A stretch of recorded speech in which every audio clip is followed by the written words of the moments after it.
Hello నమస్తే, నేను మీ హరిత జాకి. గ్రీన్ ఇండియా ఛాలెంజ్ వా మన ప్రియతమ నాయకులు ఎంపీ సంతోష్ కుమార్ గారు ప్రారంభించిన ఈ ఛాలెంజ్ చాలా గొప్ప కార్యక్రమం ఇది. ఇందులో భాగమైనందుకు నాకు చాలా సంతోషంగా ఉంది. శృతి గారు నన్ను ఛాలెంజ్ చేశారు గ్రీన్ ఇండియా ఛాలెంజ్కి. నేను దాన్ని యాక్సెప్ట్ చేశాను. ఈరోజు మా ఇంట్లో 2 మొక్కలు నాటాను. సో నేను కూడా మరో ముగ్గురిని ఛాలెంజ్ చేస్తాను. ఈ కార్యక్రమం అంటే మనకు చిన్నప్పటి నుంచి మనం చూస్తే వృక్షో రక్షతి రక్షితః అని చాలా చోట్ల చూస్తాం. వృక్షాన్ని మనం రక్షిస్తే అది మనల్ని రక్షిస్తుంది అన్నమాట.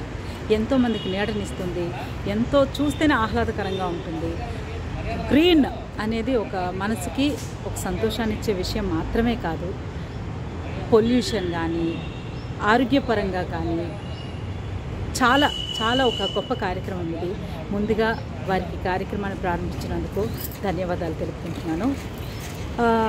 నాకు కూడా మా ఇంట్లో మాకు కానీ మా వారికి కానీ బర్త్డేలకి రిటర్న్ గిఫ్ట్స్ ఏమి ఇవ్వాలని ఆలోచించినప్పుడు ఫస్ట్ 1 or 2 బర్త్డేస్కి జస్ట్ అలా గిఫ్ట్స్ ఇచ్చేసాం. కాదు, ఇలా కాదు, పిల్లలు ఏదో ఒక చైతన్యం రావాలి, మనం చైతన్యపరచాలి అనే ఒక ఆలోచన వచ్చినప్పుడు ఎలా అయితే బాగుంటుంది మన ఫ్యూచర్ జనరేషన్స్ కిడ్స్.